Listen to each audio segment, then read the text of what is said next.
What's up, everyone? Welcome to Test Your Might, the weekly video game debate show. Join Joe, Cicero, Justin, and myself, Mike, along with some special guests as we debate all things video games. If you would like to support us, please share, subscribe, and leave a review. Now, enjoy the show. What's up, everybody? Welcome back to Test Your Might, the video game debate show. My name is Mike, your host for this evening, and I'm joined with my fabulous co-host. And, I just gotta say, gentlemen, it is fantastic seeing your beautiful, ugly mugs. It's just so good to see you guys. So, down below here, we got Cicero Holmes, the Mafia Lord himself. He tells you to do something. And what is that? Say Happy New Year to your mother for me. All right.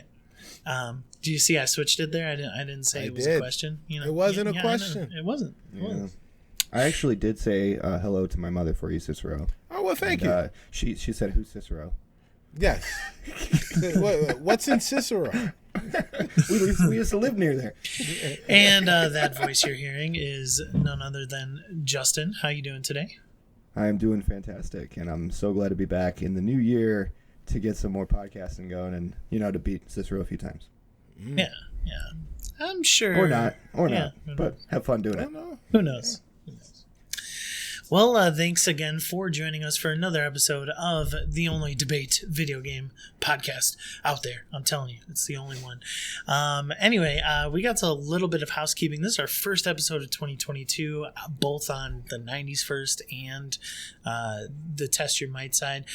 So really quickly, if you didn't see my post that we posted on our socials, just had a pretty rough start to the year, so we had to delay this episode. So back on track now. So thank you for your patience.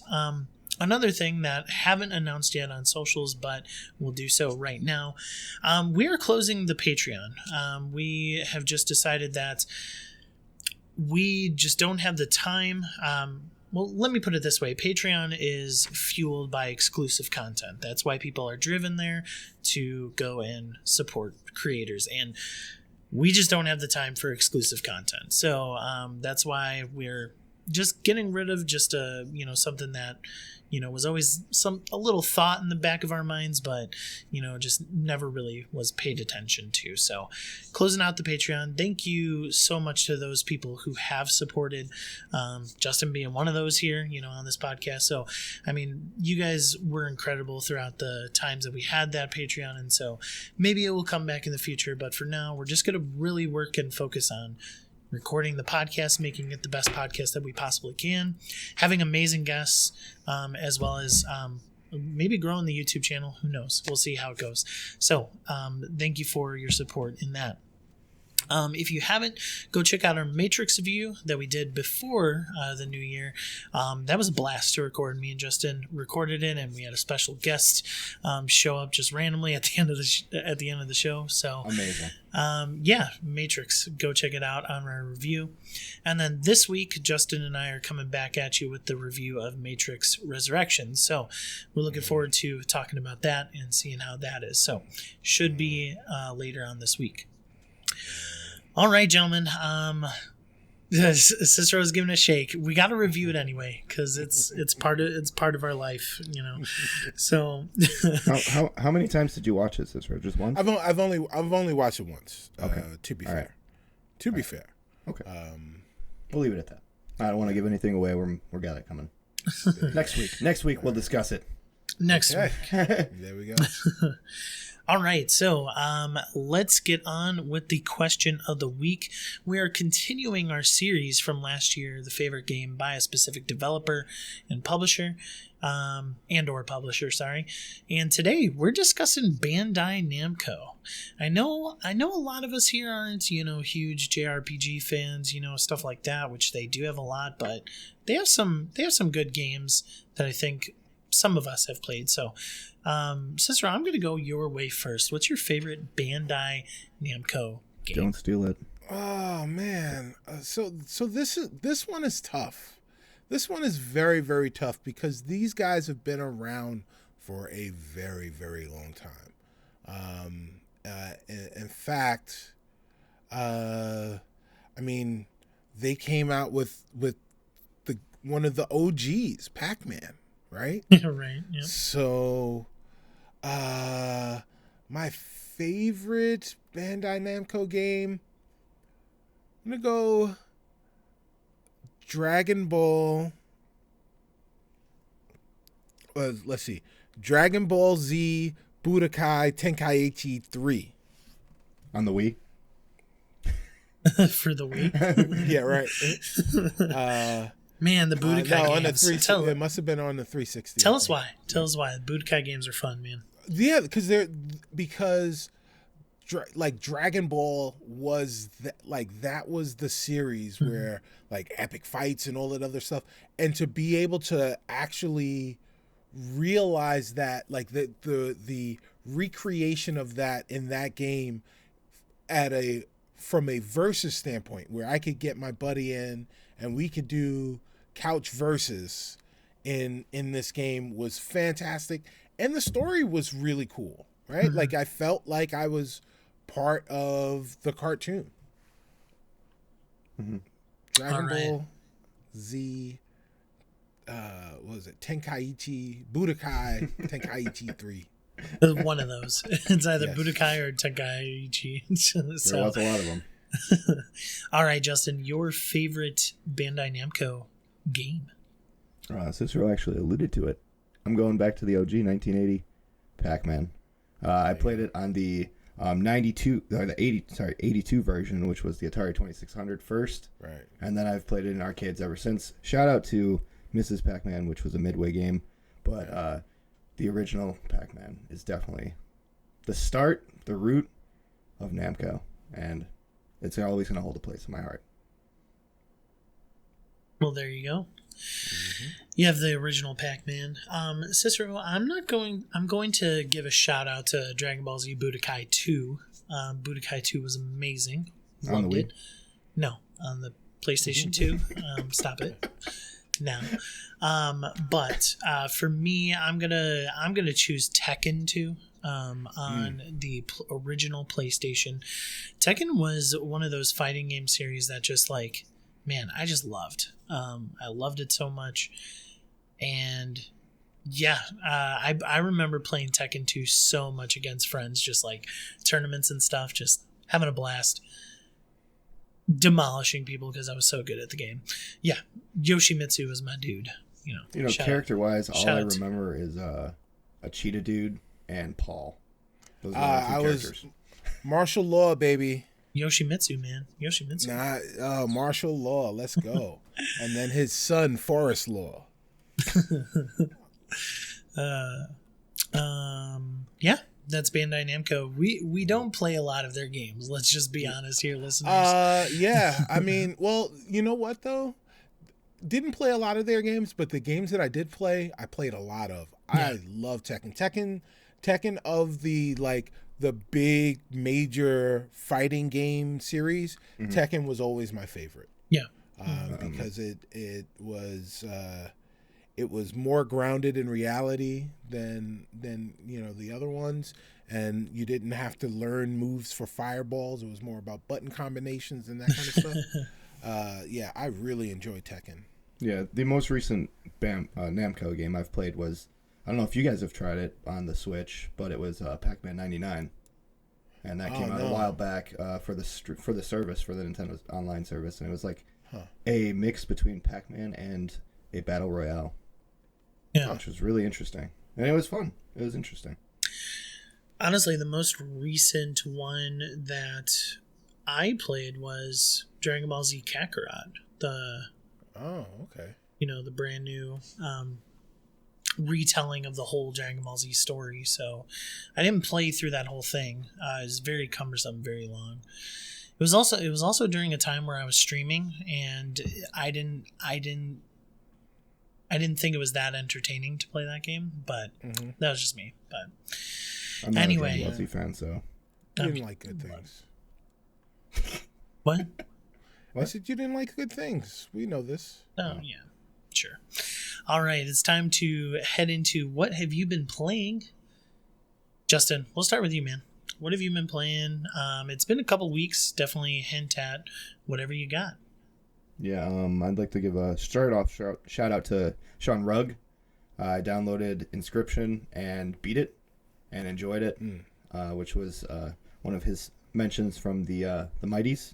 That was his game. Fantastic game. I've been playing a lot of Minecraft with Isabel, building stuff. A family game. Dabbled into GTA San Andreas, got my hand into that with the strategy guide also next to me. And then I picked up Fortnite. And I've been playing it a lot. Really? Enjoying it, yeah. Jump down that rabbit hole, huh? Boba Fett was released, and I was like, Boba Fett. Well, there was a coworker that wanted to play, and he didn't really have anyone to play with, and I was like, all right. And then I got hooked, of course. Yeah, well. I will never play that game ever again. And I remember, there was this conversation between me, Justin, and Joe, and Justin was like, "Come to the dark side," and we were both like, "Hell no!" So, Cicero. Yes. Yeah. No, go ahead. Anything else? No. We're good. Okay. Oh, okay. Cicero, nice. Have you been playing Fortnite? That's a Fort no. So, yeah, I've been sports balling it up. I've been playing more of my Madden franchise with my buddy. Madden deserves a lot of the crap that it gets from its fans for not being as good as it can be. Mm-hmm. But in the things it does well, it really does those things well. I'm having a lot of fun playing the game. And it almost feels like it's not cool to say that. I'm really enjoying my time with the game. It's a lot of fun. I also have jumped back into NBA 2K, and I've been playing some of that. And that game is fun, but it is all over the place, man. It wants to be every game. Because you're playing basketball, but then there's like these RPG elements where you're also like this influencer. So you start a record label, and they've got a bunch of cut scenes and stuff like that designated and dedicated to you starting a record label. Then you can also start a fashion line, and you're walking, you're doing runway shows and all sorts Fortnite. of stuff. Like, yeah. And then the game shows up, and you're like hanging out with the game and doing concerts with the game. Like, there's a bunch of nonsense in there. The basketball is cool, but yeah, it's fun. I'm having a good time. I'm enjoying myself. So, who cares? That's what matters. It's nonsense though. And let's see, what else have I been playing? I played a little bit more of Marvel's Guardians of the Galaxy. Fantastic. A lot of fun. Guys should play it. We do own it now. There you go. All right. Yeah. Congratulations. This is, points for Gryffindor.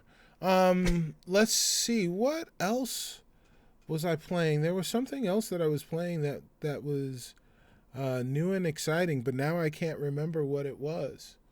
I was playing some VR stuff, Echo VR, which is a free-to-play game on your Quest 2, whether it's an Oculus or a Metaverse or whatever it is. Mm-hmm. But yeah, I can't remember what the other game was. I remember it right in the middle of what you talk about, Mike. Okay, and I'll just shout it out. Okay. So I have been playing Halo Infinite. That's all I've been playing. It is, it's not really the multiplayer. It is campaign. I've been sucked into just exploring this open world. I absolutely love the movement that Master Chief has now. His grapple shot is amazing. It's just, it's a pretty game. It's fun. It's really fun. I remember on a podcast beforehand where we talked about where I believe it was you and me, Justin, where we were talking about the Halo Infinite gameplay trailer that they released before the campaign. Mm-hmm. How we were worried that they were going to Ubisoftify it, and the outposts, I'll tell you what, there's so much diversity in the outposts and like what you're actually doing in them that it feels extremely fresh. Okay. And what makes this unique versus, like, let's say a Far Cry or, Assassin's Creed Outpost or whatever, is that the enemies that you are facing at each separate outpost or whatever, they're different, and there's different waves, and there's like different types of villains, enemies that you're facing. And then on top of it, the way they do their ammo in the game just gives you the precedent to try new weapons and just to grab whatever is in your vicinity to kind of facilitate this sandbox and just create these fun moments of like, oh, well, I ran out of ammo of my Mauler, but the guy that I just killed dropped a sword, so I'm going to grapple that sword over to me, and then I'm just going to go and destroy everybody else. Oh, the sword's gone. I'm going to go grapple this, or I'm right next to this, whatever. It just creates for a lot of fun moments. The story is so far. I'm engaged in it, but for the most part, it's mostly the gunplay and and just the world and the ability to move around it. I love Halo Infinite. I think it probably would have been my game of the year last year if I played it more before the Mighties, but Death's Door is no slouch either. So, I've been playing nothing but Halo Infinite. So I've also been playing Man-Eater. Man-Eater, okay. Yeah, which has made its way to Game Pass. Is that the shark? This is the game where you play as a shark. It's a shark PG. Yes, it's a shark PG, yes. And you just devour your way to vengeance. I've been playing it via Game Pass, via the instant play cloud streaming on my console, which is it's phenomenal. To be able to play this game within 10 seconds after pressing the button to start, to actually have the splash screen up there. I don't have to install anything. I don't have to download anything.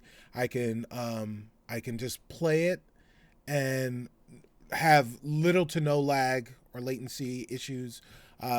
Maybe it would look marginally better if it was installed on my console or installed on my PC, but this is not a game that I'm really looking for the highest visual fidelity.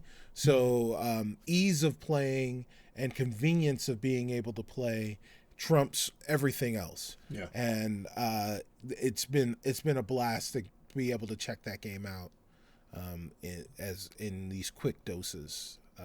Game Pass is awesome. I'm excited to try all that when I get my fiber internet. Just like, right. Yeah, I think it's gonna be fun. Yeah. All right, that is what have you been playing. Let's get on to the news, gentlemen. So, kind of hinted at before we started recording, but let's add it in quick. PSVR 2 was announced. And the gist of it is that it is, I believe, correct me if I'm wrong, I believe it's very close, if not 4K resolution in each eye. There's one cord instead of the two, or the 50 apparently that the PSVR used to have. And then it is also coming with new controllers called the Sense controllers, which are very similar to, I believe, the Quest 2 controllers. So, Correct. What are your thoughts on this, Cicero? We'll start with you. What are your thoughts on just the PSVR 2 in general?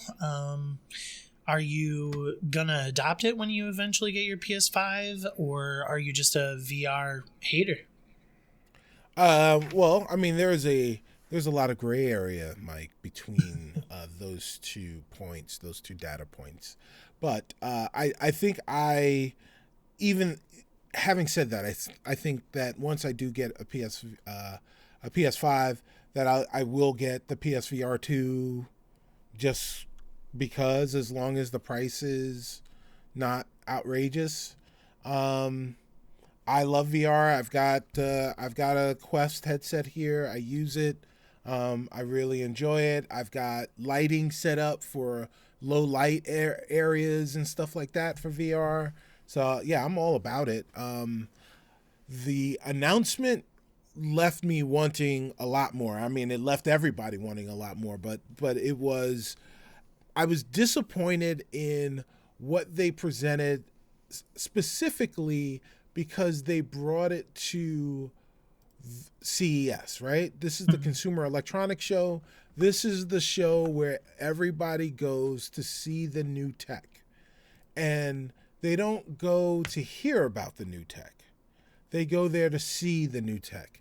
And Sony was giving people, consumers and convention goers, the opportunities to see lots of tech. Mm-hmm. But the one thing that they didn't give people the opportunity to see was PSVR 2. They didn't even present us with a mock-up. So I thought that was very strange. I was really disappointed with the lack of having some type of physical representation of what this product is supposed to be. And as is the case with a lot of Sony presentations, we got no pricing, we got no timeline in terms of release dates. So there's a lot left there. We did get some stats. The stats are encouraging. I presume that when this tech comes out, it will be a great piece of tech. Sony knows how to do tech. So yeah. I assume that it's going to be good. I just wish there was something to see that I could envision of what it would look like in my home. Justin, PSVR 2, you need a PlayStation 5 to play. Mm-hmm. Quest 2, you have no wires, maybe less resolution in the headset, but can also be connected to Steam library. So, I mean, where your head at? Where is your head at with this PSVR 2? You know, my intro into VR was, number one, a cardboard box you put around your phone. Number two, the PlayStation VR, and then I upgraded to the HTC Vive Pro. And the Pro is everything I need in a VR headset, minus the content. It's connected to Steam, which is good, but it doesn't get those releases that the Oculus has been getting, which I'm very upset about, like Resident Evil 4. And Resident Evil 7 was on the PSVR, which means that the next one might come to the PSVR 2. And I like the fact that they're including the new controllers that look pretty much like Oculus, like you were saying.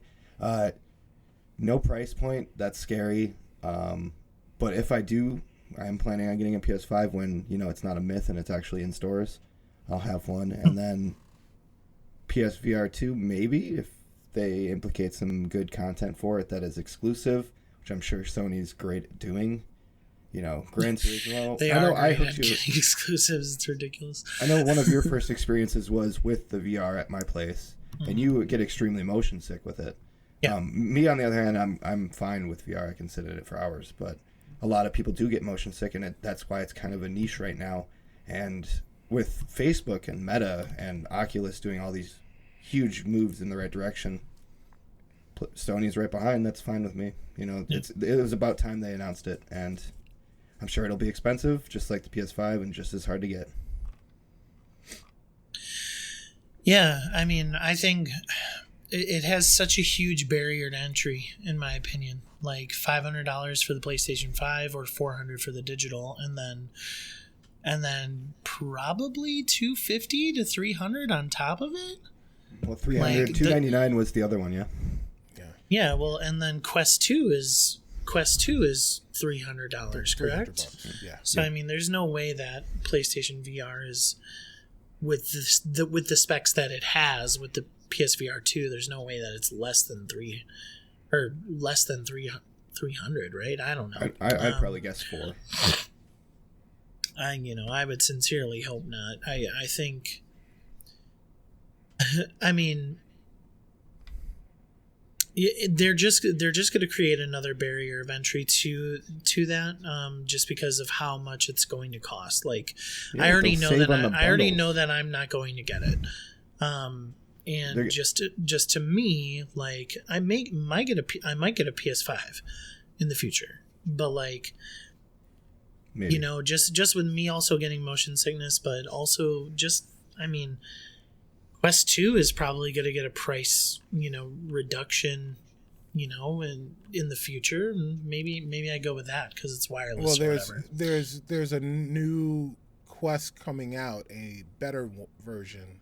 I think a Pro is rumored to be releasing this year. So, so that you'll probably see that in that $299 price point, and maybe move the Quest down to $249 or something like that, or $249, $349. Honestly, I personally just like playing with a gamepad in front of a nice TV. That's just me. So, for myself, since I've bought the PSVR, the original, and then I've bought the HTC Vive Pro, and with the amount of money that I've put into it, I think that the Vive Pro 2 just came out as well, and that was announced, and it's like, if I'm going to upgrade, I would probably go to the Vive Pro 2.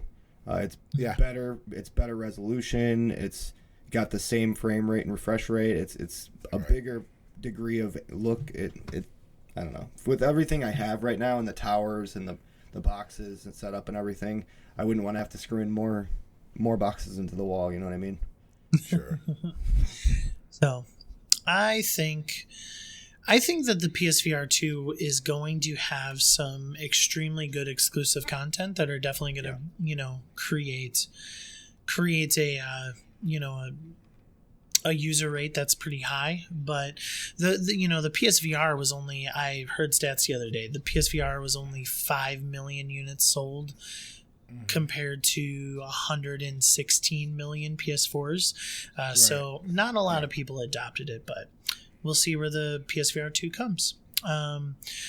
All right, next, Xbox has seemingly caught up to the sales numbers on the PS5, while Sony is starting to produce PS4s again as the supply for the PS5 is not meeting demand. So I thought this was just interesting that, like, Xbox dug themselves such a huge hole with the Xbox One generation, and for them to just the goodwill that they're receiving and for them to right the ship.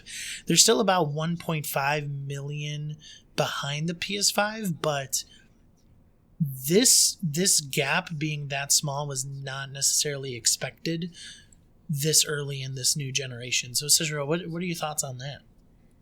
I don't know. It depends on what the reporting really means, right? Like what those numbers really mean. Are we saying these are sold through the customers, or are we saying they're sold from retailers to the ether, right? To wherever. Yeah. It's the ether, I believe. Right. Because, like, all right, yeah, sure. Maybe if that's the case, then the problem is probably that there are still supply chain issues that is creating this gap, and Sony is having difficulty producing enough PlayStation 5s because the demand is such. I know I am demanding a PlayStation 5 and I have yet to receive one, right? So they have not supplied me with the PS5 that I am demanding. So I find it hard to believe that there is a supply surplus for PS5s. Yeah. So if that's the case, if people that want one can't get one, and they're still not selling, they're still selling as many as they make, but they're not making enough to outsell Microsoft, who is clearly able to make enough consoles, and they are also selling all of the ones that they produce. Yeah. But they're able to make more.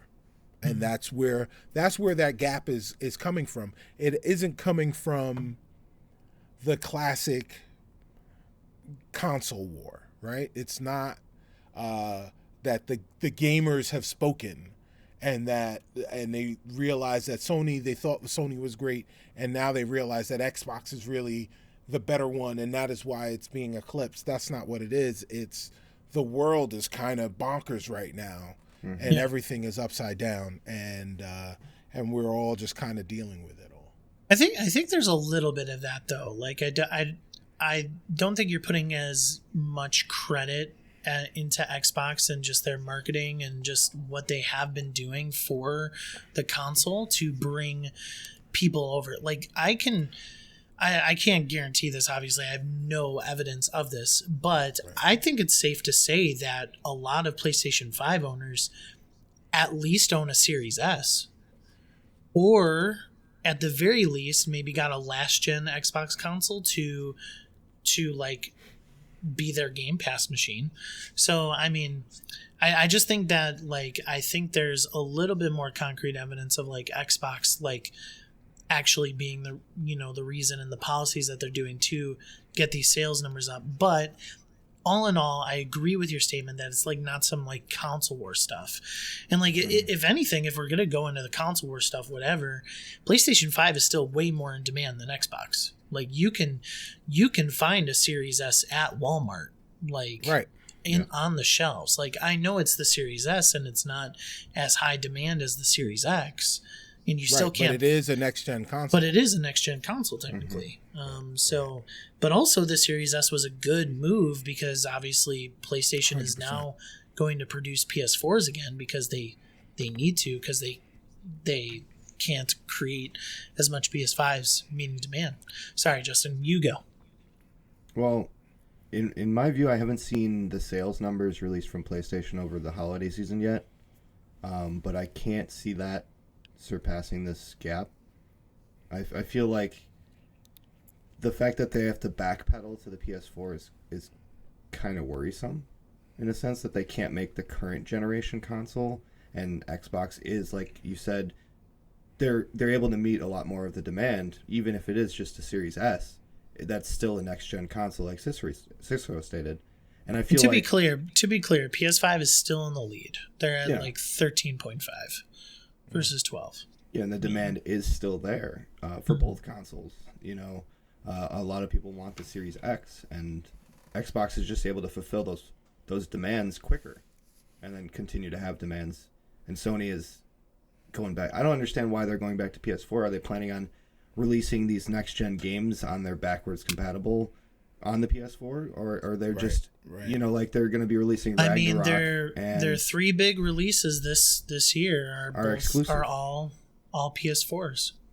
No, okay. they can all be played. Gran Turismo, Horizon Forbidden West, and God of War Ragnarok all come to PlayStation 4. So but it's still not making you look good if you can't experience that on the way it was supposed to be experienced. That's what's and I love Sony too, you know, and I'm not a hater.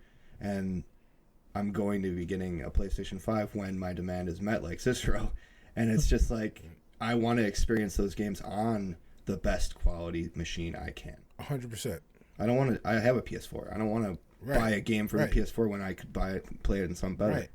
Right. Like, why would I play a PS4 game when I can play an Xbox One game? Exactly. A One X game, right? Like, exactly. Like, why would I, or a Series X?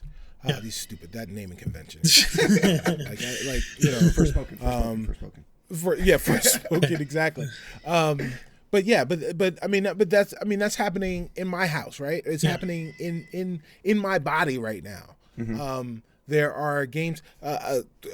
Full disclosure, I bought the premium edition of MLB The Show for PlayStation.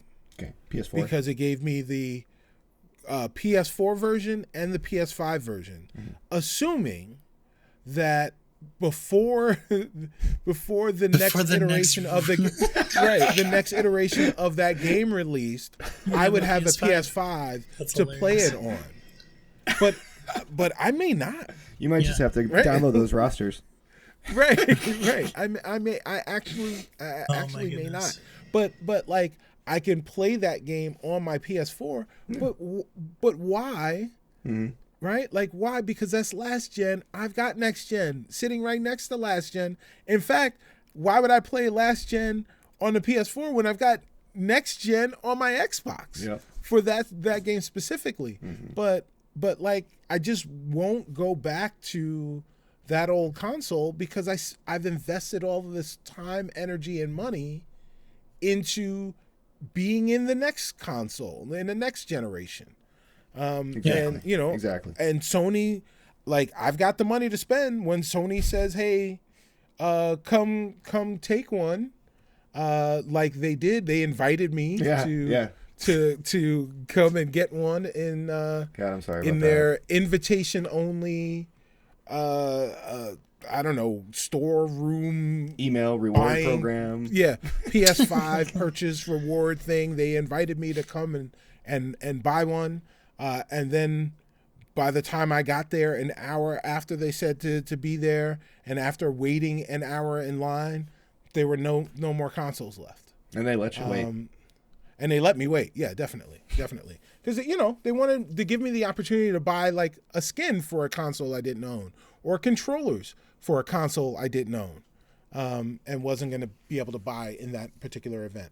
But, like, here I am, dumb me, still waiting for the opportunity to buy a PlayStation 5 when that opportunity arises. And, and I'm not going to play the PS4. I'm just not. It's dumb. I'm playing Spider-Man. See, even Spider-Man. I've got a Spider-Man branded PS4 Pro. It's beautiful. It is beautiful. With a Spider-Man controller, and it's awesome. But I don't want to do that because I just want to play the Miles Morales Deluxe Edition on the PS5, and I'll play through it again. I'll play through the original one again on the PS5. Yeah. It's like I have GTA San Andreas on the Xbox 360, and then I have the remastered. Why would I go back and play that? If I didn't have a Series X, why would I go back? 100%. Same thing. 100%. All right. Well, let's get into the debate, gentlemen. Oh, yeah? Because this is Test Your Might, where we debate video game news. And we're going to start off with what will be the biggest game of the year. Now, you guys can interpret the biggest game of the year the way that you want, whether it's the biggest hype, the biggest Twitter feed, the biggest open world, whatever you want. I will hear your argument. So, let's see here. Go ahead, Cicero. Whoa, I am host. Justin, you're first then. I am first to let Cicero go first. No, you're first to go. I am host. Oh, wow. Uh-oh. I need a moment to look at the list. I'm not ready. I can go first. All I could hear is Forspoken. That's all I hear. Is that Cicero's choice? Yeah, 100%. 100%. Well, that game's going to get delayed to 2023. I know that. I know this. I can go first. I'm ready. You heard it here first. Forspoken's being delayed to 2023. Stubnostication. There you go. All right, Cicero. Fine, you're first. Yeah. So there we go. I knew it. So the game that's going to be the biggest of the year is Elden Ring, and it won't be the biggest game of the year until May. I'll just say that. Okay. Even though it comes out in February. So was that enough time for you, Justin, or do you? I had my answer. I just wanted to be host for a second. All right. There you go. Okay. You will not get those privileges anytime soon. Okay, so you didn't take any of my options that I had here. I'm gonna go with Starfield.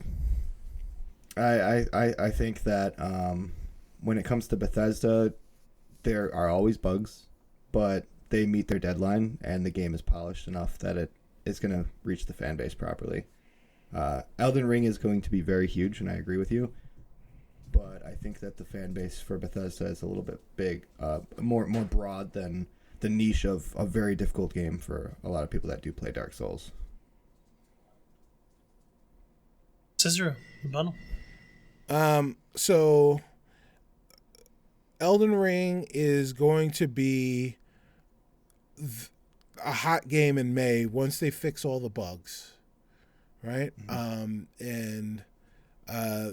This game is really going to redefine what people think of when they think of insert genre here, and it will be a game that will be a standard bearer for those genres going forward. But it will just need a couple of months to figure out how the systems work in the real world outside of the lab. But once that happens, it's going to go crazy. Okay. Agreed that it's going to be a mess when it comes out, but it's going to need some work, and then it'll be an amazing game. Agreed. Bethesda's the same way with their games. I do think that the fans of RPGs are looking for something new, and they trust Bethesda with making something new. And everyone's looking for an Elder Scrolls. Everyone's looking for another Red Dead. They're looking for these games that have great stories and are unique and one of a kind. And Bethesda basically said, wait for Elder Scrolls. We're going to try something new. And we trust in that because Bethesda has time and again proven us right. That they can handle creating an immersive experience for the gameplay and their gamers. And ever since Mass Effect came out, we've been looking for something that Starfield could possibly be. And that is a new space RPG that is one of a kind experience and is immersive to a level of you're going to different planets, you're learning things. No Man's Sky was supposed to be that, and then it failed.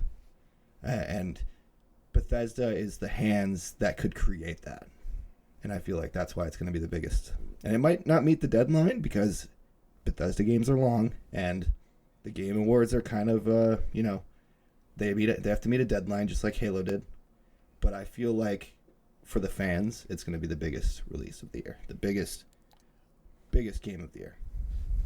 Well, so I think you're right, Justin. Right? If your criteria is the biggest game for the fans of this series will be a release of the game of the series in which they are fans, then you are right. But if you're talking about the biggest game for people that are fans of games and not just of that series, then Elden Ring is the obvious choice of the two choices. Because one game will be an exclusive, the other game will be multi-platform. Mm-hmm. And as a result of getting more eyes on it and it being a new version of this thing of a genre or a combination of genres that we haven't seen iterated in this way before, is definitely going to generate a lot more buzz. Also, the fact that it is releasing in February and probably will be in a competent playable state for the majority of the calendar year, as opposed to Starfield coming out in the middle of November, if it comes out on time. And what it has for the remainder of the year, you're talking 5-6 weeks. I think that there will be lots more buzz. There will be lots more attention. Be lots more conversation about the greatness that is Elden Ring over Starfield. I feel like even though you're getting multi-plat and you're on all those consoles, I feel like the niche of having a tag that says Dark Souls is a lot smaller audience than RPG as a grand scale. And I feel like Elden Ring will last a while for the fans that are fans of Dark Souls, but I feel like the RPG in space will draw in a huger audience, and it will create a way bigger hype train than Elden Ring ever did. And Elden Ring will be old news by that time. And I feel like Starfield will deliver, and Bethesda's not going to pass up that date. They never do. Look how long Skyrim has been around for. They make great pieces of art and gameplay and story elements that trying something new in the same genre of RPGs, they're going to do great. And I think it's going to be bigger. I'm calling it. Gentlemen, I'm giving this one to Cicero. I think that his reasoning behind it being multi-platform is a big kicker, as well as just the fact that you use the word huger, Justin. So that's how it's done. Yeah. Huger. All right. It's huger. Cicero gets that round, which means, Cicero, you get to choose who goes first on this next question. Game Pass is already having a banger start to the year. And I don't, if you don't know why, check out the releases for January. In fact, on my birthday, January 20th, the Hitman trilogy comes. So thank you, Game Pass. I appreciate you. Bless you. Yeah, it's a good birthday present. I will be installing all of those. So anyway, what is the next big game they need to get in 2022?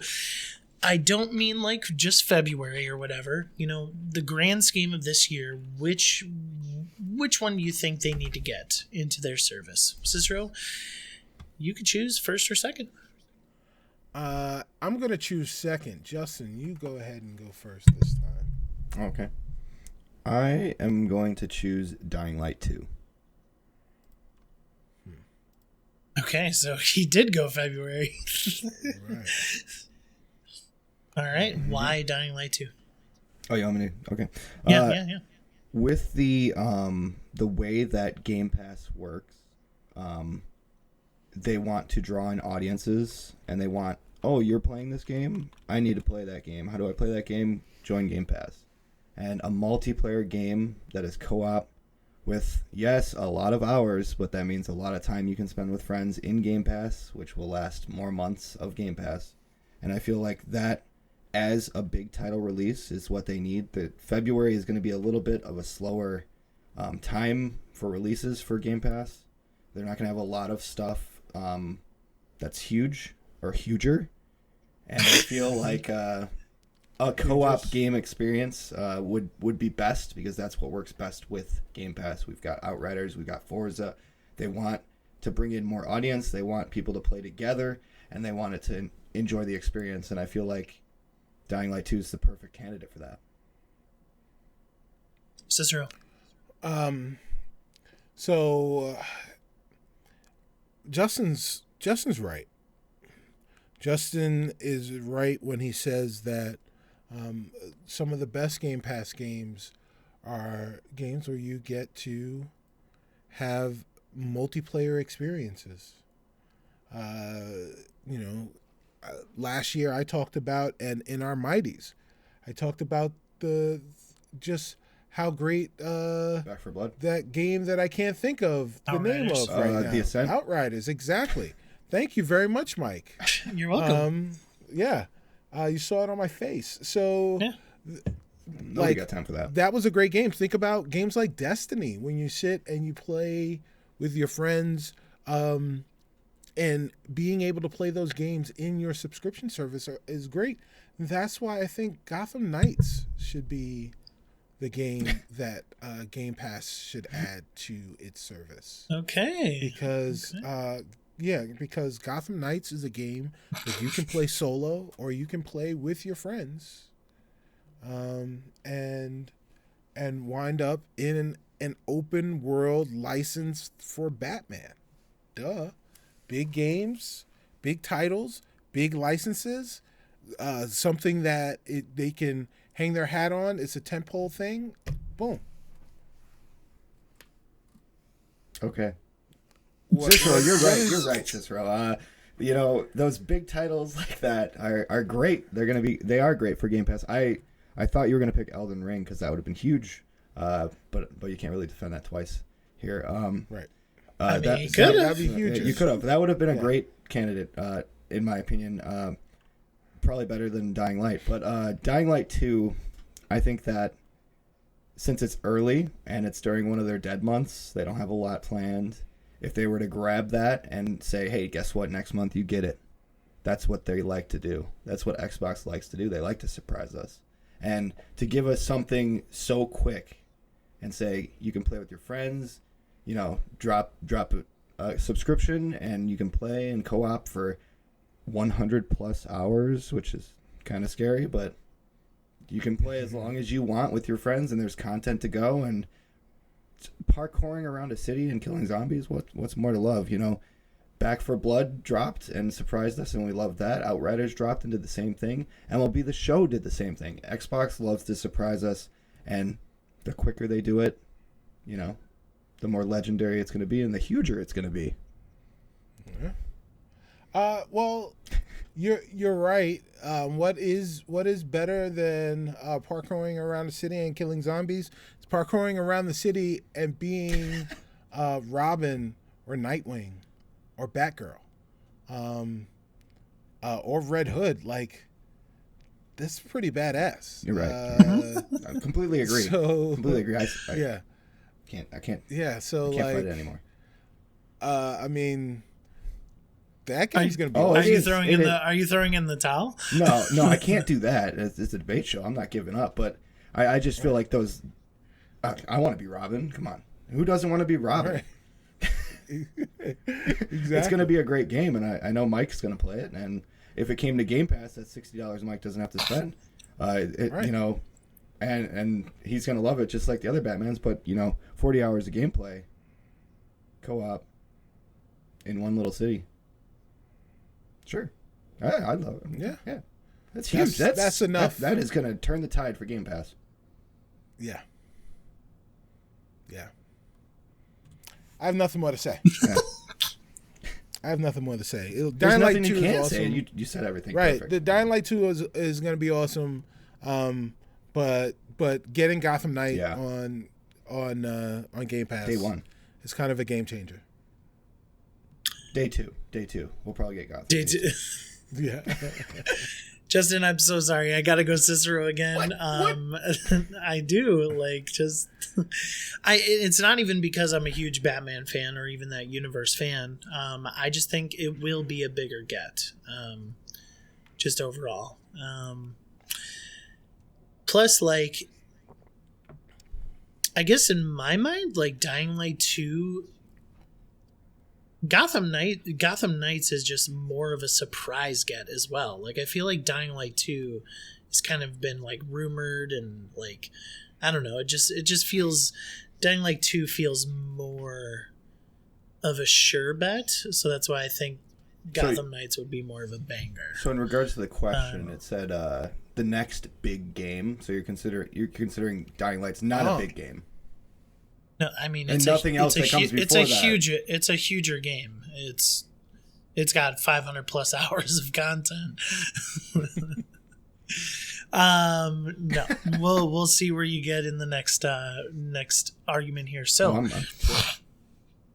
yeah, Mario Kart 9 is reportedly in development with a new twist. What should the new twist be? Cicero, you won again. You get to choose who goes first.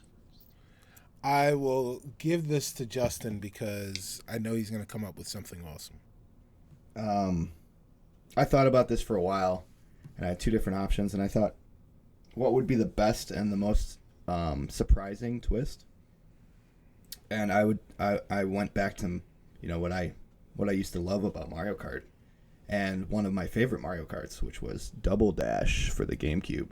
And I thought, let's bring co-op gameplay back to Mario Kart. Let's bring a fan favorite twist back to the racing.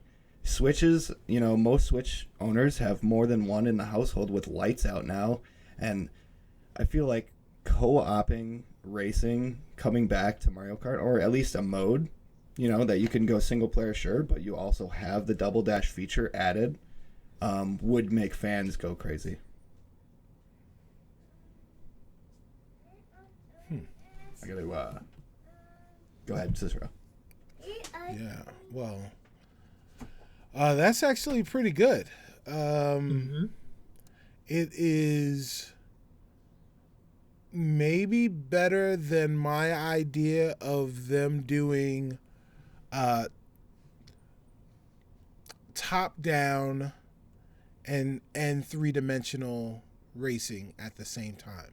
So there are going to be times when you are in a race and the race will be 3D over the shoulder as it normally is, and then you'll hit a portal, or maybe it'll even be a shortcut where it'll be top down, and you'll be doing top down racing for a little bit of it as well, and add a new dynamic, a new strategy, a new, how you say, twist to the game. Top down racing through portal. Okay, so you're saying like how in the, I think it was the Game Boy Advance or the Nintendo DS one where you would go, I think it was even an 8 where you'd fly through a ring and it would go above your car and you'd be like above it. Yeah. Where you would, so you would be looking top down now at your car, at your vehicle. So it would look like in the race. RC Pro-Am. Correct. It's correct. A callback to an NES game a long time ago. Yes. Great game. Rare replay. Rare? Yeah. Rare replay. You can play it. That would be a twist. I think that would be a drastic twist to the Mario Kart formula. I think Double Dash features coming back would be better. I think that would be a much bigger surprise for fans that would affect gameplay in a way that is inviting. It wouldn't change racing elements other than being able to co-op with someone else. Your brother or sister gets to play with you.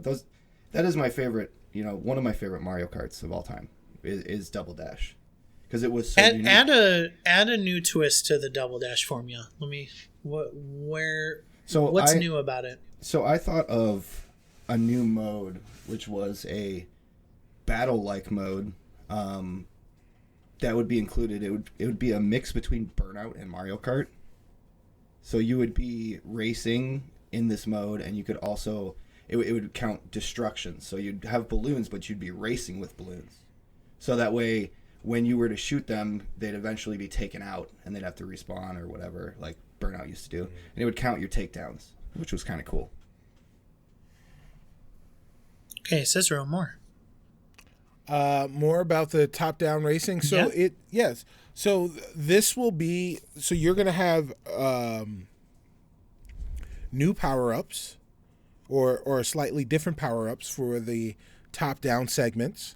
The race itself would change, and then maybe they'll have different tracks where there are different sections you could take, where the top-down version may be more straightforward but longer. The 3D section is more windy and where you have to go slower, but you can accomplish it more quickly. So there's lots of different strategy elements that you can add there, but it gives them a chance, gives Nintendo a chance to play the game from different perspectives, while still kind of retaining what the game is at its core. And while I do enjoy the co-op element that Justin is proposing, Nintendo's their internet and their multiplayer gaming solutions is kind of a mess. So I don't know if that stuff works. So this allows them to continue to do the stuff that they want to do with single player or just single player competitive gaming with people in multiplayer. Personally, I've never had an issue with Mario Kart 8 online. Okay. Playing online works just fine. I connect with people. Yeah, they're way better than me, but I still am able to connect and play without flaws. Sure. It's not like Nintendo Online service. I don't know what they have different going on there. But, yeah, I've never had a problem with 8. I do like the concept that you're bringing to the table. I played the most recent Legend of Zelda 3D, which was Link Between Worlds. And you were able to split from 3D into the 2D element on a wall or something. And that would work great for Zelda. But I think that for fluidity sense, racing it's got to be fluid. And I feel like going through a portal and then switching on the wall would break that speed that you want to get with racing games. And you want to have that flow continue through the race. And I feel like as a concept, it sounds great because you'd be able to go onto a wall and then switch back to 3D and then go back to the wall, and it would make courses very unique and diverse. But I feel like when you play it out, it's gonna be kind of choppy, and it's not gonna work as well as Double Dash would. And I don't see an online problem with that. Playing with someone, a friend on your car with you, that shouldn't change anything. Cicero, I'm going to give this one to Justin. It was close. Okay. It was close because, Justin, I don't think it was new enough, but I think Justin, you dinged Cicero's argument a little bit too much for me to give it to Cicero with your huger fluidity argument. You know? Yeah. I didn't use huger that time. I know, but I just wanted to put it there. Guys, you know that the real twist is it's going to be Super Mario Kart Maker, right? You know that, right? That would be genius. Game. Yeah. That's the game. That'd be good. It's Super Mario Kart Maker. Didn't they already have a game with a track creator? Well, there's the circuit racer with the actual cars that you can drive around and you can make the course yourself. Oh, yeah. There's on the screen.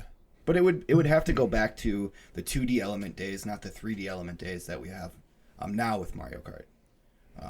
Because people aren't going to code all that. So it would have to go back to the originals. Wow. You say that. People won't code that, but... Yeah, you say that. There are people out there, but it's not as appealing or presentable for newcomers to join in. Someone just recreated the Jurassic Park T-Rex I saw that. in Dreams. Yep. It will be done. It will be done. It will be done. Super Mario Kart Maker is the next game. Take it to the bank. Well, I would love that, and that would be very inviting for people if it was strictly the 2D or the older school. It would be way more inviting with that sense. All right, Justin took that one, which means it's 2-1, Cicero.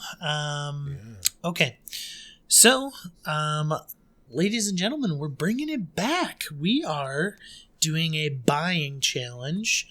And if you're watching the video version, we will have this up right now on the screen for you. And if you're not, I will post the challenge in the show notes, as well as you can check out our social media. It's not really around anywhere because I don't know if you know this, guys, but Googling these is impossible. Yeah. I literally could not find one, so I had to create my own. And yeah, so I tried. It's really difficult. So I created my own, and it is Game Pass inspired. So I took the list of Game Pass games and created a list of $5 tier, $4, $3, 2, 1 for Cicero and Justin to buy from. Now, rules are simple. If you guys have not listened to this is our buy challenge rules. We are going to be buying one game per row. So we'll start at 5 and we'll go down to 1. You cannot purchase the same game as your opponent. And then, obviously, this is a debate show. They will argue their lineup. Who has the better lineup of games? And so, Justin, you won that last one. Do you want first pick at number 5? Or do you want to give Cicero the first pick, and then you get 2 picks? We'll do it snake style. Oh. I'll give it Cicero. Go ahead, sis. All right, Cicero gets the first pick. You get to choose your $5 tier game. Oh, boy. It's got to be Halo Infinite. All right, Justin, you get the 5, and then you get the choice of the 4 first. All right. I'm going to go with Psychonauts 2. Okay. And then I'm going to go with Skyrim. Ooh, wow. Okay. Interesting. Somebody who just played through all of Control and its DLCs. He's going with Skyrim and Psychonauts. All right, Cicero, what is your $4 tier? And then what's your $3 tier? Okay, I'm going to go Hades for the $4 tier, and then go Mass Effect for the $3 tier. Okay. Justin, what's your 3 and then your 2? No, that Mass Effect is the collection, I'm guessing. Or is it just the first It is, one? yes. Right, it's the Legendary Edition. I'm going to go with MK11. And then I'm going to go with Titanfall 2. Ooh, wow. Cicero, what's your $2 one? And then your $1 one. Ooh, I'm going Sunset Overdrive 2, Brutal Legend 1. All right. And then, Justin, what's your number 1? I'm going to go with Skate 3. Skate 3. Okay. Gentlemen, I'm excited for your arguments here. So, who has the better lineup? Who has the overall best variety? So, just to recap, listeners, Justin has Psychonauts 2, Skyrim, he has MK11, Mortal Kombat 11, he has Titanfall 2, and he has Skate 3. Cicero has Halo Infinite, he has Hades, he has Mass Effect Legendary Edition, he has Sunset Overdrive, and he has Brutal Legend. The games that were not chosen. The entire left side of the screen. That's true. Yeah. Forza Horizon 5, Control, Dead Cells, San Andreas, the Definitive Edition, and Fusion Frenzy. You guys like that I did backwards compatible for the $1 tier? Nice. Yeah. And I like the fact I couldn't just get bargain bin this time. Yep. Yeah. All right. So, Justin, you're our first to argue your variety lineup. What you got? Why is yours better than Cicero's? A little bit of everything, you know. Let's start off with Skate. Start off with that backwards compatible one. We'll start with the bargain bin because that's where we came from. And Skate 3 is arguably the best skating game ever created. It is one of a kind. It's unique and it's presentable for children. They can play it. It's enjoyment. That's going to be the sports title in my selection of games, and I feel like it's a good one to have in your back catalog.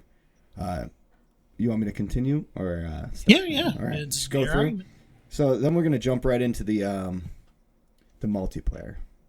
We're gonna see what we have available for people to play. One of the best, debatably the best campaign first-person shooters ever, Titanfall 2. It's also got multiplayer elements. It's got a little bit of everything. And we'll go up to Skyrim. If you're not into those multiplayer games, you got single-player experience that can last hours and hours and hours, and is debatably one of the best RPGs of all time. You've got Bethesda working behind the helm of this amazing game.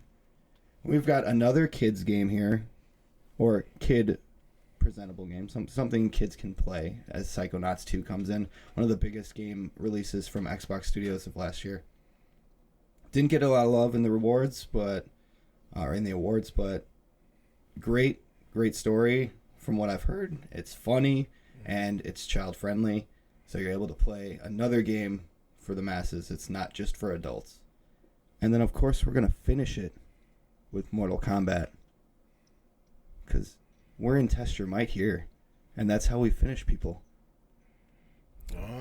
brutality. Go ahead. Ooh, wow. Cicero, lineup. So my lineup is all about gaming experiences, right? Gaming experiences through the years.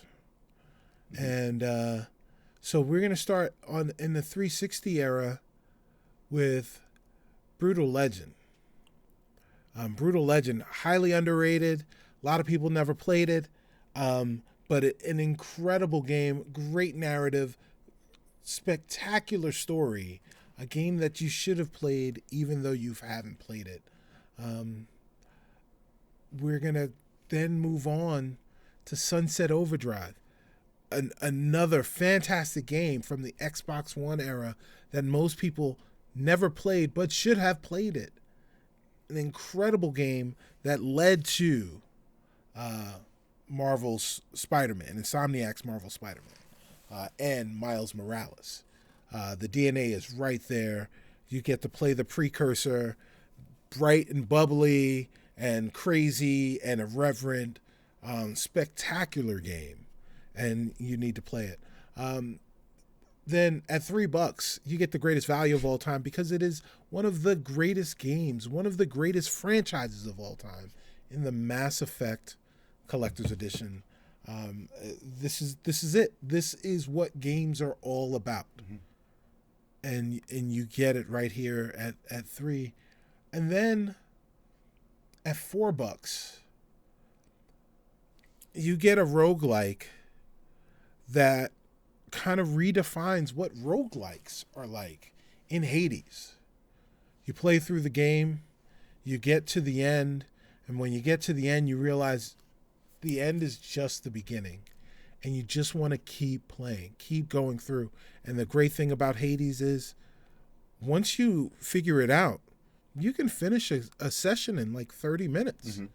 So the replayability is there in spades in Hades. That's great. And then, when we're talking replayability, we're talking Game Pass, right? I realize, this is test your might, and you've got to finish them.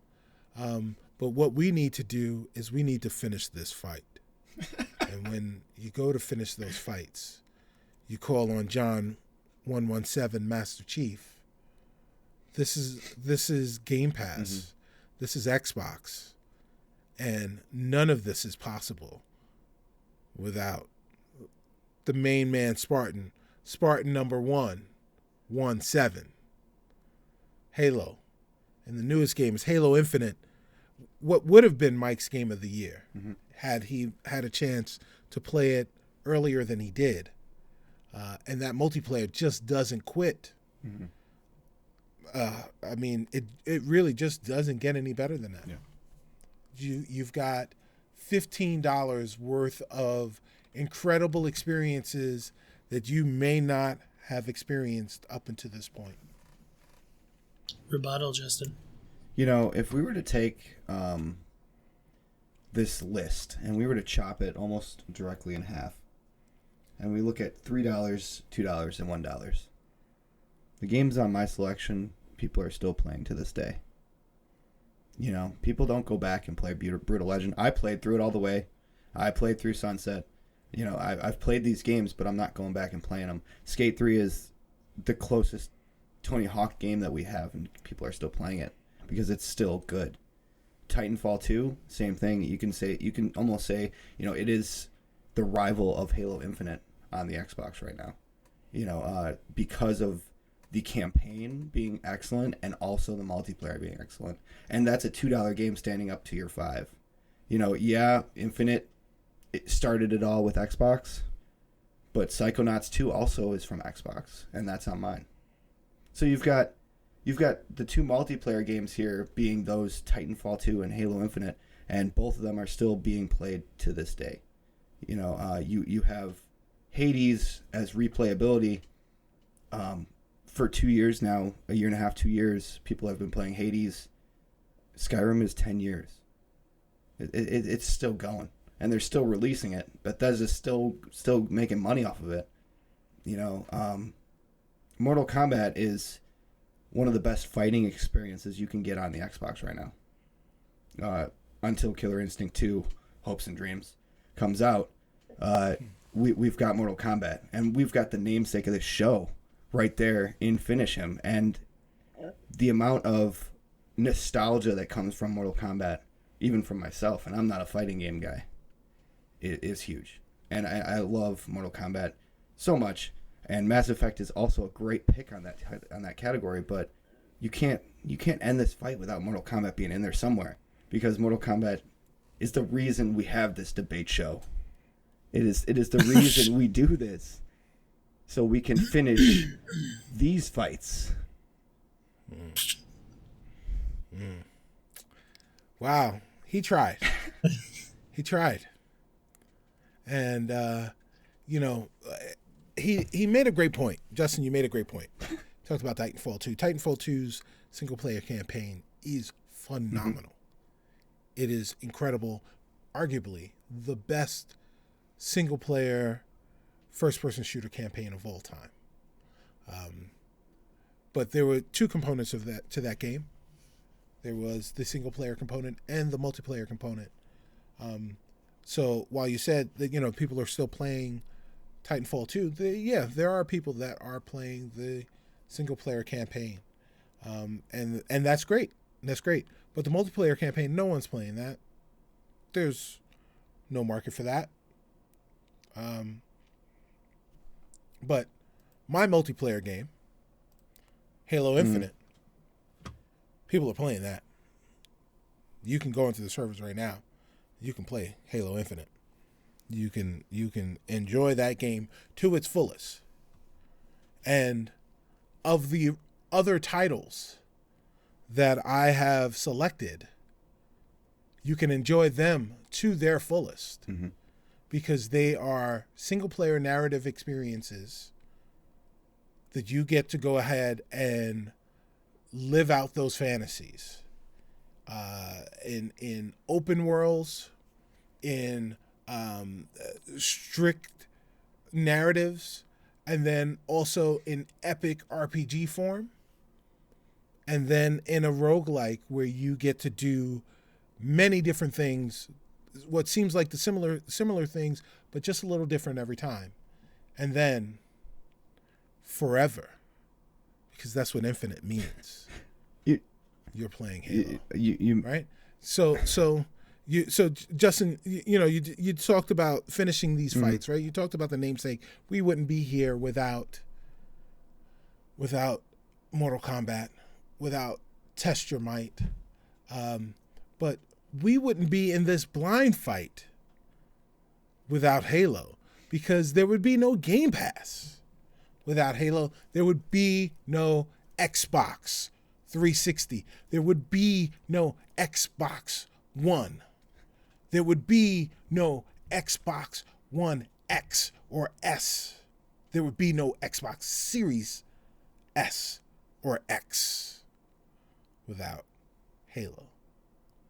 So everything that we do, everything that has been done, everything that has been said on this show today has been brought to us by the good folks at Bungie, and now 343, and John Spartan 117, the Master Chief, and his homegirl Cortana. I do agree with you when you say that your selections, minus Halo Infinite, are great single player adventure, open world experiences that you can still enjoy to this day, as goes for me without Titanfall 2.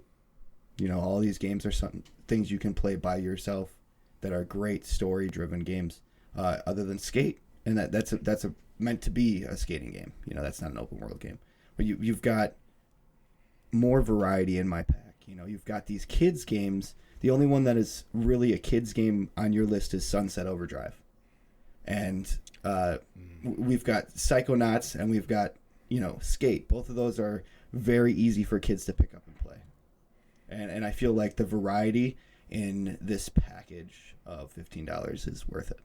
You're missing out on Halo, but you also get Psychonauts 2, which is a great story and arguably one of Xbox's greatest things of the recent past. So I feel like, yes, you have those great games that started it all, but I feel like the variety in the package for me holds more value. Yeah, well, it's all about the experiences. Variety is great. All of my games are rated M for mature. These are adult games for adults that are going out and having adult experiences. It's going to limit your audience there. I could be, but these are games that are out there for these consoles that are premium purchases, right? Mm-hmm. These are premium purchases. This is a subscription service that is purchased by adults for anybody potentially, but it's purchased by adults. So I am making a list for the purchasers of this service. And if you are new to Game Pass and you want 5 games that you can play right now that are full functioning, that will best describe your $15 challenge based on the parameters that we were given, I think it is inarguable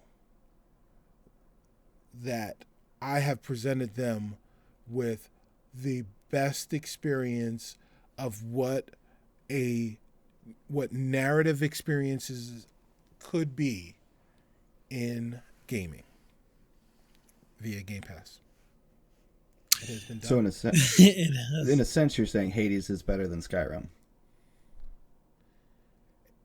In a sense, I'm saying Hades you can finish in 30 minutes, and I don't want to be overwhelmed by Skyrim. What about Mass Effect? I'm calling it. Good job, guys. This one was a little tough because I think both of you had a valiant effort. I like Cicero's more attachment to like the Game Pass side of the argument, like, hey, these are the experiences. But I think I'm giving it to Justin because I think he argued the video games 1-to-1 like a little bit better. Like, here's Titanfall 2 against Halo Infinite, that type of thing. So we're going to a tiebreaker, but first, public service announcement. Justin misspoke. Children, do not play Sunset Overdrive. Please do not play that game. It is not a kid's game. Like I said, all of my games are rated M for mature. Yeah, if it was a list for me personally, then I would have picked other games that we did not select. But all right. So the Metacritic score for the Xbox One version of Titanfall 2. Write it down. Price is Right rules. If you go over, you are disqualified. If both of you go over, it's whoever is closest to the Metacritic score. Metacritic score of Titanfall 2. Write it down. They're writing it down now, or they're typing it out on their phones. Titanfall 2. Titanfall 2. They're deciding. Do you remember GTA 4? Yeah. 98. Titanfall 2. What is the Metacritic score? We're in a tiebreaker. Justin, what is your answer? It's 92. I can't see it's it. 92. 92, backwards. Okay. Cicero. I'm going 87. You won't be able to see that. Yeah, 87. Ding, ding, ding, ding, ding, ding, ding, ding, ding, ding, ding. Cicero. It's 87 wins. exactly.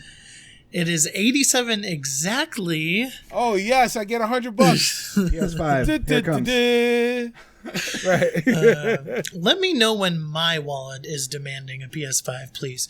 Anyway, Cicero wins the fights today. Valiant effort from both of you here today. Yes. Good job from our combatants. Let's head on into the leaderboard. Today, we are talking about our top 5 game features. Now, this was inspired by the discourse that happened on Twitter around Dying Light 2's 500 hours. So what do people look for in video games? What do we look for in video games that will help us decide to play them? Is it longevity? Is it a certain game mechanic? What are your top 3 gaming features? Cicero, we'll start with you. What are your top 3 gaming features? It's accessibility. Okay. Brevity. What do you mean by brevity? So the opposite of 500 hours. Okay. So like if it is a narrative style game, then yeah, like 12, 15 hours, I'm like, oh, okay, I'm good. But if it is open world, then depending on what the open world game is, I've said already on here, I've only got room in my life for maybe one a year, maybe. So don't give me more than one. And let's see. So those are 2. Ability to play with my friends. That's another thing that I'm looking for. Social gamer. There we go. Social gaming. All right, Justin, what are your 3 gaming features you look for? So, number 1 is going to be good fan base ears. So that's when like companies listen to their fans and they're able to change the game or patch it if something's wrong, or balance it properly if it's broken. So company values and open ears for the company. Balanced multiplayer is huge. I play a lot of multiplayer games, and if the multiplayer is broken, then it's going to cause the whole game to go downhill. Balance everything. And then for when I don't want to play multiplayer, I want a great campaign story, unique, and making me want to replay it. So replayability with it. So the story has to be unique enough that it grabs you and it makes you feel something. Okay, so we have open ears from the developer, balanced multiplayer, and a great story. All right. For me, one of my top things that I look for is movement. The game has to feel good. Like, if it looks like it feels good as you're controlling the sticks or whatever, that is something that just, it's got to be key to me. The other thing is combat. For me, the combat has to be not necessarily always free-flowing like the Arkham Asylum stuff, but it has to make sense. Like, the combat has to make sense to me, and, that first-person shooters, they make sense to me. Spider-Man, that's free-flowing combat. That makes sense to me. The type of combat that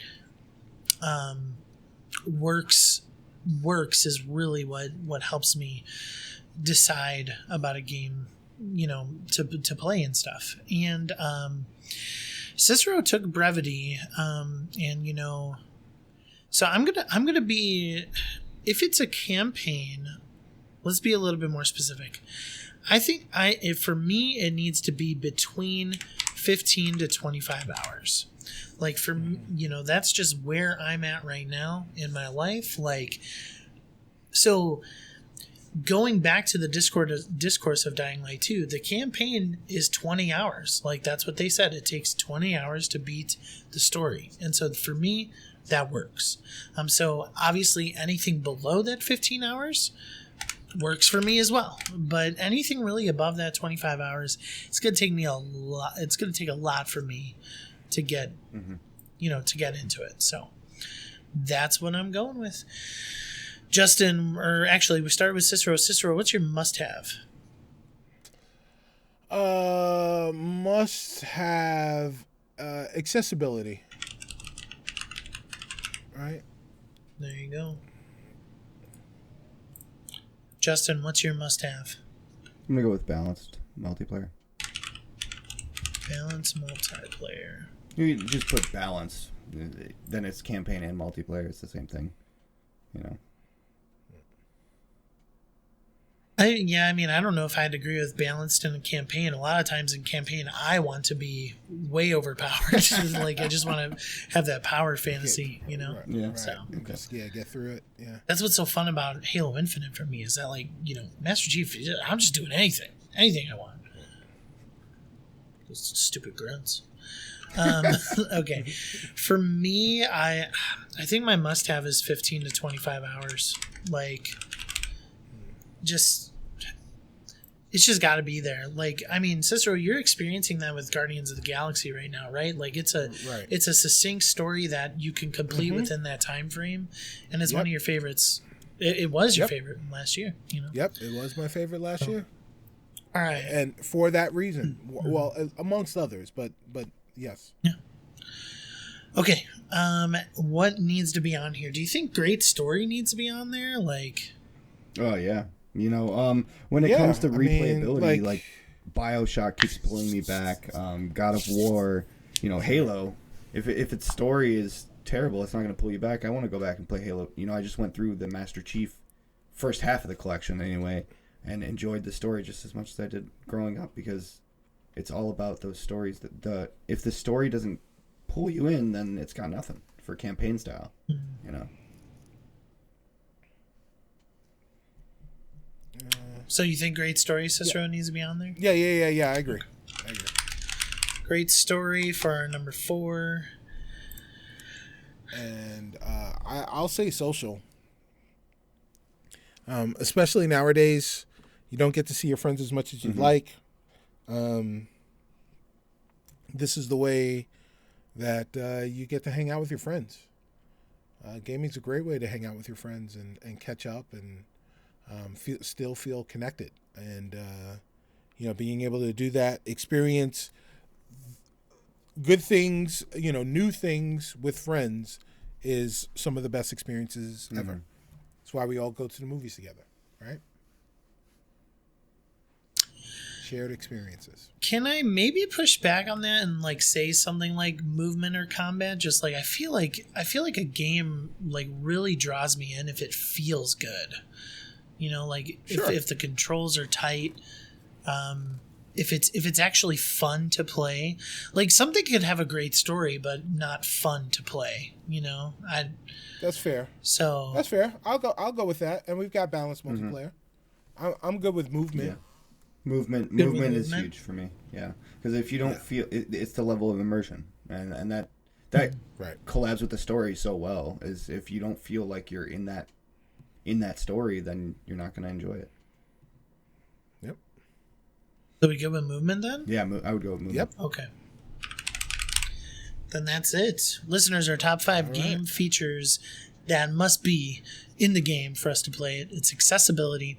Now, Cicero, do you actually mean like just accessibility features, or just like the ability to own the game or play it? Like the ability to play the game, gotcha. Right? If it's easy to play. Yeah. Okay. There you go. Balanced multiplayer, 15 to 25 hours, great story, and movement. That's what we got. Guys, first episode of 2022. How you feeling? Very good. It was a good one. I'm feeling some good fight. Yeah. Cicero, you look a little tired. Yeah. You know, I am a little tired. It's late. I'm old. You know, that's how it goes. But you know, I'm good. I won. Yeah. It was a hard fight. Yeah. All right. Well, just a reminder, listeners, leave us a review. We really would appreciate it. Let me tell you, Spotify has a new rating system. So if you stream our stuff on Spotify, you can actually give us stars. And if we generate enough stars, it can lead to actual what's the word? Things? User reviews. Like you can actually write reviews if you gain enough stars. So if you head on over to Spotify, leave us a 5-star rating, 4-star, whatever. Don't go below 4, please. Just saying. Give us the rating you feel we deserve. No, you're not supposed to say that. What? Okay, never mind. Yeah, just do what you want. Do what you want. Yeah, Liz. Do it anyway. Listeners, thanks so much. And then, as well as other podcasting platforms, please leave us a review. Please leave us a review if you would like to. Thank you. We'll read it, maybe even listen to it. Who knows? And then finally, if you're watching us on YouTube, please hit that sub button so that maybe we could get to that 100 sub mark to get our custom link. Yay! Nice. All right, for Cicero, for Justin, my name is Mike. This has been Test Your Might, episode 59, and we'll catch you guys later. Bye. See ya. Peace.